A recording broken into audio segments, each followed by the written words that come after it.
그의 나이 8살. 부모님은 이혼을 했고 어머니는 집을 떠났습니다. 게다가 아버지의 사업까지 잘못되면서 그는 할머니에게 맡겨졌죠. 9살, 10살을 산골 마을에서 살게 된 그는 매일 작은 산을 2개나 넘어 왕복 8km를 걸어 학교를 다녔습니다. 어린 아이에게는 꽤나 힘든, 아니 어른에게도 힘든 길이었기에 하루하루가 고달플 수밖에 없었죠. 11살이 되면서 그는 경기도 구리로 오게 되었습니다. 반지하 단칸방에서 아버지, 형, 여동생 이렇게 4식구가 함께 살게 된 것이었죠. 4학년으로 전학을 간 학교에서는 첫날부터 4, 5, 6학년 전학생이 1000m 달리기를 하게 되었습니다. 2년 동안 산을 넘어 학교를 다닌 덕분이었을까요? 4학년인 그가 6학년까지 모두 제치고 1등을 해버린 엄청난 일이 일어나 버렸죠. 이후 그는 육상부로 차출되었고 여러 대회에서 상을 휩쓸더니 소년체전 경기도 대표 선발전까지 나가게 되었습니다.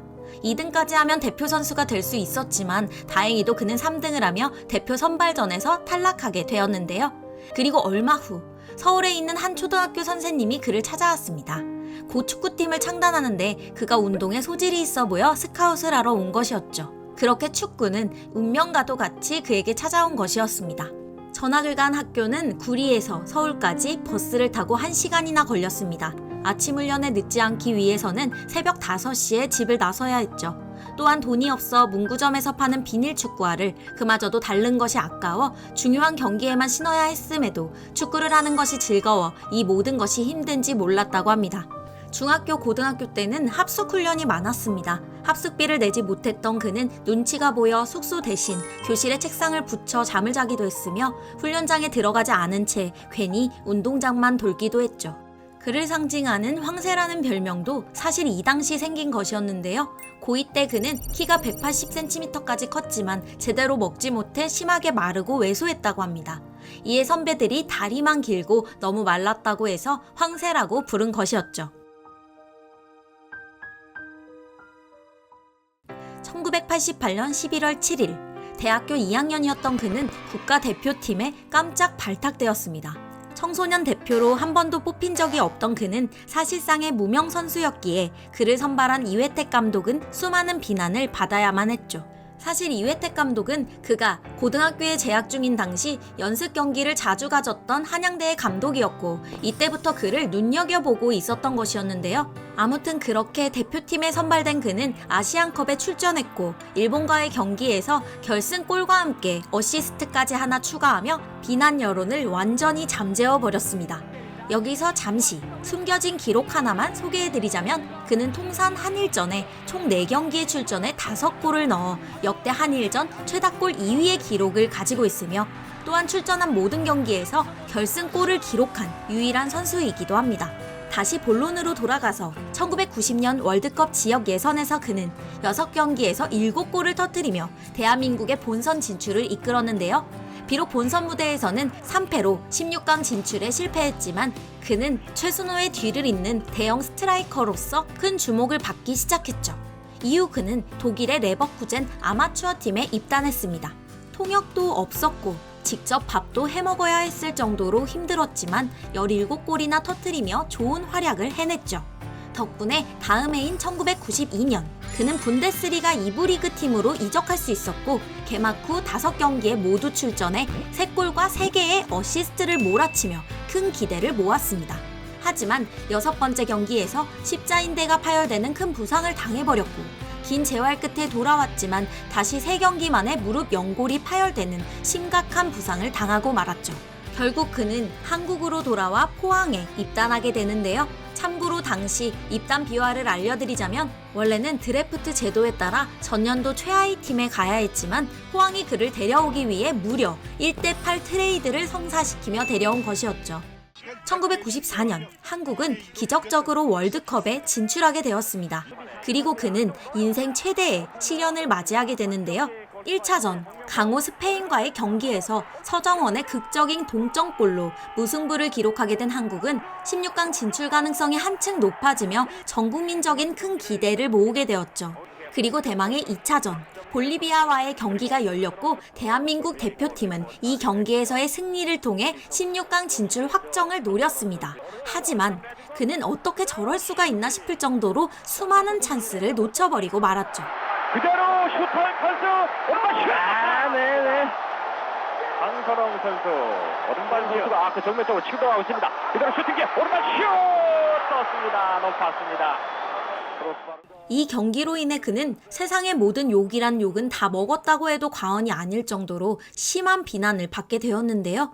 일부에서는 명예훼손의 수준을 넘는 모욕과 협박까지 해댔으며 심지어는 매국노니, 이완용 이래 최고의 역적이니 등 와, 축구 한번 못했다고 이런 말까지 들어야 되겠습니까? 아무튼 그렇게 16강 가능성이 희박한 상태에서 열린 독일과의 마지막 3차전에서 그는 자신의 월드컵 무대 첫 골을 터뜨렸음에도 기뻐할 수가 없었죠.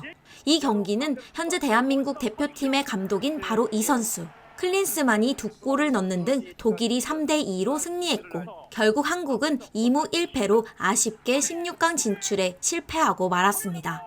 이에 사람들은 더욱더 그를 비난했고 그는 심각한 대인 기피증까지 생기게 되었죠. 94 미국 월드컵이 끝난 이후 그는 아시안 게임에서 한 경기에 8골을 넣는 등 득점왕에 올랐고 95년에는 K리그에서 8게임 연속골을 기록하는 등 포항의 준우승을 이끌었으며 96년에는 대한민국이 48년 만에 올림픽에서 승리하는 데 큰 기여를 하는 등 국가대표 부동의 스트라이커로서 절정의 기량을 뽐냈습니다. 하지만 같은 해 열린 아시안컵에서 상대의 살인 태클에 당해 오른쪽 발목 인대가 파열되고 말았죠. 그리고 1997년 그는 재활을 거쳐 복귀했지만 그동안의 부상 후유증이 누적돼 오른쪽 십자 인대가 다시 파열되고 말았습니다. 사실 1996년에 그는 리그 경기 외에도 국가대표와 올림픽 대표 일정까지 소화하느라 이 한 해에만 무려 70경기 가까이 뛴 상태였죠. 그랬기에 몸이 성할래야 성할 수가 없었던 것이었습니다. 그럼에도 그는 묵묵히 다시 재활에 전념했고 1998년 월드컵을 앞두고 성공적으로 복귀를 했죠. 하지만 프랑스로 떠나기 바로 전날 밤에 열린 중국과의 친선 경기에서 그는 골키퍼와의 충돌로 인해 무릎을 다치게 되었고 근데 다음날 프랑스로 떠나는데 전날 밤에 웬 평가전입니까? 아무튼 그는 무릎에 진통제를 6번이나 맞으며 경기 출전을 시도했지만 결국 한 경기도 뛰지 못하고 대표팀의 예선 탈락을 지켜봐야만 했습니다. 일부 사람들은 저번 월드컵처럼 실수할까봐 무서워서 안 나온 것 아니냐며 또 비난을 해댔고 안 그래도 큰 좌절감을 느꼈던 그는 어딜 가든 불안에 떨게 되었죠. 거의 갔다 와서는 자포자기 상태에서 다음에 내가 어떻게 준비를 하고 어떻게 인생을 살아가고 할 수 있는 힘이 없는 상황이었어요, 그때 당시에는. 자신을 알아보는 사람이 없는 곳에서 살고 싶었던 그는 결국 일본의 세레소 오사카에 입단 테스트를 겸한 4개월짜리 계약이라는 굴욕적인 조건에 입단을 했고 그렇게 90년대 대한민국 최고의 스트라이커는 한국을 떠나게 되었습니다. 하지만 그는 이 4개월 동안 11경기에서 6골을 넣으며 테스트를 통과했고 1999년에는 무려 26골로 제1리그 득점왕에 오르며 화려하게 부활했죠. 그리고 대망의 2002년 월드컵이 다가오고 있었습니다. 2002년 35세가 되는 그에게는 사실상 기회가 없다고 봐도 무방했죠. 하지만 그는 딱 한 번 찾아온 기회를 놓치지 않았고 이번 월드컵을 끝으로 국가대표 은퇴를 선언하며 마지막 선수 생명을 불사를 수 있었습니다. 국가의 자존심이 걸린 월드컵에서 그것도 자국에서 벌어지는 월드컵의 첫 번째 경기에서 35세의 노장 선수가 선발 원톱으로 나온 것은 많은 것을 의미했죠. 그리고 이후 이야기는 모두가 알다시피 그는 첫 경기에서 골을 터뜨리며 대한민국의 월드컵 사상 첫 승을 이끌었고 남은 경기에서도 동료들과 힘을 합쳐 16강을 넘어 4강 진출이라는 신화를 만들어냈습니다. 페널티입니다. 페널티. 황선홍을 밀었어요. 황선홍 선수도 있죠. 자, 직접 땅볼 슛! 골키퍼 잡았자 자, 지금 아주 기가 막히게 잘 차냈는데요. 자, 잘 찼는데요. 황선홍 좋아요. 자, 황선홍 충분히 슛합니다. 골키퍼가 잘 잡았습니다. 과감한 마음껏 한번 슛! 네! 들어갔습니다. 골! 들어갔습니다. 골키퍼 손 황선홍! 맞고 들어갔습니다. 이상 지독한 불운과 부상에 시달리면서도 오뚜기처럼 일어나 언제나 제 몫을 해냈던 90년대 대한민국 최고의 스트라이커 황선홍의 이야기였습니다. 마지막으로 조금 늦었지만 올해 아시안게임 금메달 축하드리며 내년에 있을 파리올림픽의 선전을 기원합니다. 재밌게 보셨다면 구독과 좋아요 부탁드리겠습니다. 인물이 궁금할 땐 누구? 였습니다. 감사합니다.